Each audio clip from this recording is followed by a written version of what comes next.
Baik, di sini saya akan membahas materi mengenai manajemen sumber daya manusia. Yang pertama yaitu fungsi pengorganisasian dan manajemen sumber daya manusia. Ini terbagi menjadi 4, yaitu yang pertama ada perusahaan dapat memanfaatkan sumber daya manusia yang sudah ada secara baik. Yang kedua, dapat menimbulkan produktivitas dari karyawan yang sudah ada semakin meningkat. Yang ketiga, adanya penentuan kebutuhan tenaga kerja atau karyawan. Dan yang terakhir yaitu terjadi penanganan informasi ketenaga kerjaan. Selanjutnya kita masuk ke materi proses manajemen sumber daya manusia. Ini juga terbagi menjadi 4. Yang pertama yaitu persediaan tenaga kerja. Proses manajemen sumber daya manusia dimulai dengan menilai ketersediaan sumber daya manusia yang ada di dalam suatu perusahaan, di mana penilaian ini mencakup studi komprehensif dari berbagai aspek sumber daya manusia, layaknya kemampuan, kompetensi, jumlah, pengalaman, kualifikasi, jabatan, usia, dan juga kompensasi. Yang kedua yaitu kebutuhan sumber daya manusia di masa yang akan datang. Setelah memperhatikan persediaan tenaga kerja, analisa kebutuhan tenaga kerja di masa depan perlu diperhitungkan secara matang. Di tahap ini, beragam variabel human resource seperti lowongan yang akan dibuka, pengurangan sumber daya manusia, mutasi karyawan, promosi jabatan, atau yang lainnya harus dimasukkan ke dalam pertimbangan. Kemudian, variabel tidak terduga seperti pemecatan ataupun pengunduran diri pun diwajibkan menjadi sebagai bahan pertimbangan oleh perusahaan tersebut. Yang ketiga yaitu perkiraan permintaan sumber daya manusia. Human resource dapat mencocokkan perkiraan kebutuhan tenaga kerja di masa mendatang dengan tenaga kerja yang ada saat ini, serta membuat perkiraan permintaan sumber daya manusia. Perlu dicatat, untuk dapat memperkirakan permintaan sumber daya manusia secara tepat dan akurat, penting bagi perusahaan untuk mengetahui strategi dan objektif usaha dalam jangka panjang, sehingga permintaan dapat disesuaikan untuk memenuhi kebutuhan perusahaan terkait. Yang terakhir yaitu strategi dan implementasi pencarian sumber daya manusia. Setelah mengetahui dan memahami kekurangan yang diperlukan pada evaluasi permintaan dan penawaran sumber daya manusia, human resource bisa mulai mengembangkan strategi yang didasarkan pada perkiraan permintaan sumber daya manusia yang dibuat, yang mana strategi tersebut harus mampu menjawab masalah kurangnya sumber daya manusia di perusahaan, sekaligus menawarkan opsi solusinya. Human resource kemudian dapat melakukan rekrutmen, relokasi, pelatihan, outsourcing, hingga merubah kebijakan perusahaan terkait sumber daya manusia. Oke, selanjutnya yaitu tahap manajemen sumber daya manusia. Yang pertama ada rekrutmen atau pengadaan. Pengadaan manajemen sumber daya manusia rekrutmen di sini diartikan sebagai pengadaan, yaitu suatu proses kegiatan mengisi formasi yang lowong, mulai dari perencanaan, pengumuman, pelamaran, penyaringan, sampai dengan pengangkatan dan penempatan. Kemudian yang kedua ada maintenance atau pemeliharaan. Tujuan utama dari pemeliharaan adalah untuk membuat orang yang ada dalam organisasi betah dan bertahan, serta dapat berperan secara optimal. Yang ketiga itu ada development atau pengembangan. Pengembangan sumber daya manusia yang ada di dalam suatu organisasi perlu pengembangan sampai pada taraf tertentu sesuai dengan perkembangan organisasi. Apabila organisasi ingin berkembang yang diikuti oleh pengembangan sumber daya manusia, pengembangan sumber daya manusia ini dapat dilaksanakan melalui pendidikan dan pelatihan yang berkesinambungan. Materi berikutnya yaitu mengelola keragaman dalam pekerjaan. Yang pertama ada mengevaluasi karyawan. Sebelum kita dapat membuat perubahan apapun yang melibatkan organisasi, kita perlu mengetahui posisi kita dalam menyikapi keberagaman tersebut. Kemudian, cobalah untuk mengevaluasi semua karyawan berdasarkan jenis kelamin, etnis, rentang usia, dan apa saja ketidakmampuan mereka untuk melihat bidang apa yang mungkin perlu ditingkatkan. Dari evaluasi ini, dapat membuat rencana perekrutan strategis dan kebijakan keberagaman dalam organisasi secara lebih baik. Yang kedua yaitu memiliki keragaman kebijakan dan rencana strategis jelas.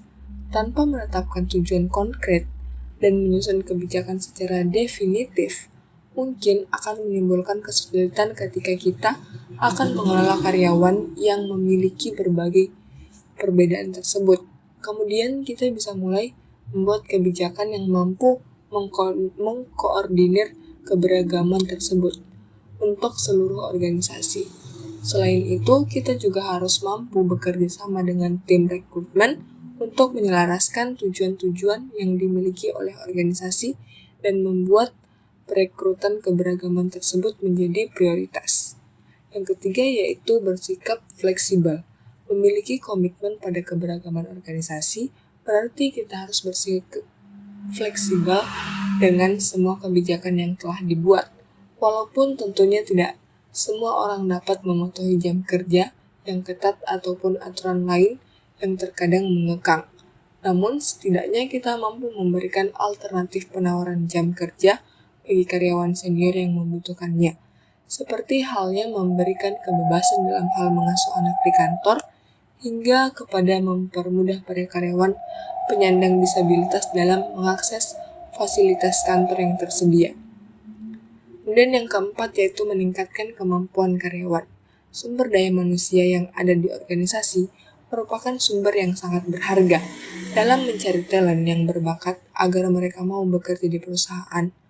Mereka dapat membantu organisasi menawarkan posisi baru kepada talent dengan memberikan insentif kepada karyawan yang berhasil menyediakan pelatihan tentang keberagaman.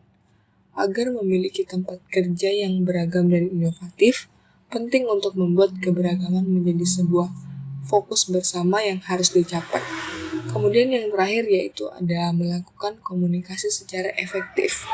Dalam mendukung proses berlangsungnya keberagaman di organisasi, faktor komunikasi memegang faktor terpenting. Dengan komunikasi yang baik, kita dapat mengimplementasikan berbagai jenis program keberagaman secara lebih jelas. Melalui komunikasi yang baik pula akan membantu setiap karyawan dalam memahami keberagaman secara lebih transparan sehingga proses akan jauh lebih mudah dan karyawan lebih terbuka terhadap segala bentuk perubahan ataupun perbedaan. Oke, selanjutnya kita masuk ke contoh kasus manajemen sumber daya manusia. Pada contoh kasus ini, ada 2 karyawan di Departemen Pemasaran yang sering memiliki perbedaan pendapat, menghambat kemajuan proyek. Manajer harus melakukan mediasi, memahami sumber konflik, dan mengembangkan strategi untuk memperbaiki hubungan interpersonal di antara karyawan tersebut. Selain itu, manajer dapat memberikan pelatihan keterampilan komunikasi untuk meminimalkan konflik di masa mendatang. Oke, kita masuk ke materi kedua yaitu komunikasi dalam organisasi. Tapi sebelum itu, apa sih manajemen konflik? Nah, manajemen konflik adalah cara untuk mengelola konflik untuk meredam kemungkinan buruk akibat konflik seperti permusuhan, perpecahan, hingga persaingan tidak sehat. Kemudian selanjutnya ada fungsi dari manajemen konflik. Yang pertama yaitu menyelesaikan konflik. Yang kedua, mengembangkan keterampilan dalam berkomunikasi. Materi selanjutnya yakni konflik dalam organisasi. Umumnya, konflik dianggap sebagai faktor yang dapat mewakili kehancuran dari suatu sistem pengawasan organisasi. Lebih jauh lagi, konflik dapat pula mencerminkan tidak berfungsinya garis komando dalam struktur organisasi. Tetapi sebenarnya konflik organisasi tidak hanya merugikan organisasi, tetapi juga memberikan nilai pembelajaran bagi organisasi. Melalui konflik, organisasi belajar dari pengalaman serta nilai-nilai yang diperoleh selama menghadapi konflik, serta strategi apa saja yang dapat dilakukan ketika memecahkan permasalahan. Selanjutnya yaitu komunikasi dalam organisasi. Dalam organisasi, berkomunikasi memiliki fungsi untuk menyebarluaskan dan bertukar informasi, berdiskusi untuk mendapatkan satu kesatuan pendapat, menyampaikan instruksi kerja kepada bawahan atau rekan kerja, serta untuk menyampaikan laporan kerja. Dalam halnya organisasi yang sedang berkonflik, komunikasi dapat dijadikan perangkat untuk membahas atau mendiskusikan permasalahan serta mencari kesepakatan bersama untuk mufakat. Fungsi-fungsi tersebut terkadang tidak dapat berjalan dengan baik karena adanya perbedaan karakteristik antar individu dalam organisasi. Berikutnya ada peran komunikasi dalam manajemen organisasi. Yang pertama yaitu sebagai titik sentral. Kemudian yang kedua, organisasi melaksanakan komunikasi persuasif dua arah di semua bidang kegiatan dengan maksud untuk memberikan motivasi kerja, bertanggung jawab, dan juga produktif. Dan materi yang terakhir yaitu membangun komunikasi yang efektif dalam organisasi. Untuk menciptakan komunikasi yang efektif, kita perlu melakukan beberapa hal. Yang pertama yaitu lakukan komunikasi secara langsung.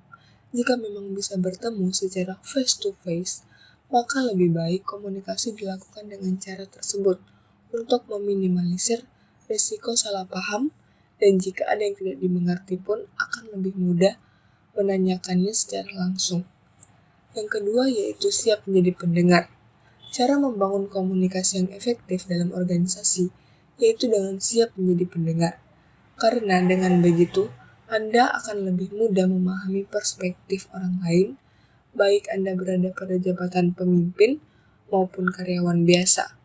Fokus mendengarkan dan menjadi pendengar aktif adalah hal yang sangat diperlukan. Kemudian yang ketiga yaitu menghargai pendapat yang berbeda. Setiap insan manusia adalah pribadi yang unik dengan karakter berbeda.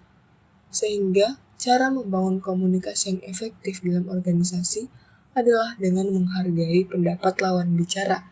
Pasalnya, pendapat Anda ada kalanya akan berbeda dengan orang lain. Dan ini adalah hal yang lumrah. Yang penting adalah bagaimana agar perbedaan ini tidak sampai menimbulkan konflik atau perselisihan. Kemudian yang keempat adalah bersikap friendly. Friendly di sini bukan berarti sok kenal dan juga sok dekat kepada siapa saja, tapi lebih ke sikap positif pada siapapun, baik itu rekan kerja, atasan maupun bawahan. Dan yang terakhir yaitu selalu update untuk menyesuaikan diri. Selalu menciptakan komunikasi yang berjalan lancar. Jangan lupa untuk update dengan informasi yang baru muncul di organisasi. Dengan begitu, nantinya Anda pun bisa lebih cepat menyesuaikan diri. Karena jika tidak update, Anda mungkin bisa terlambat merespon dan itu dapat mempengaruhi kinerja. Oke, selanjutnya yaitu contoh kasus komunikasi dalam organisasi. Seorang karyawan mengalami kesulitan kesehatan mental dan memutuskan untuk berbagi hal tersebut kepada atasan. Atasan tersebut dengan bijak menanggapi, menawarkan dukungan, dan menjaga kerahasiaan informasi pribadi karyawan. Selanjutnya, atasan berkoordinasi dengan tim HR untuk menyediakan sumber daya dan bantuan yang diperlukan tanpa mengungkapkan detail pribadi karyawan kepada anggota tim yang tidak berkepentingan.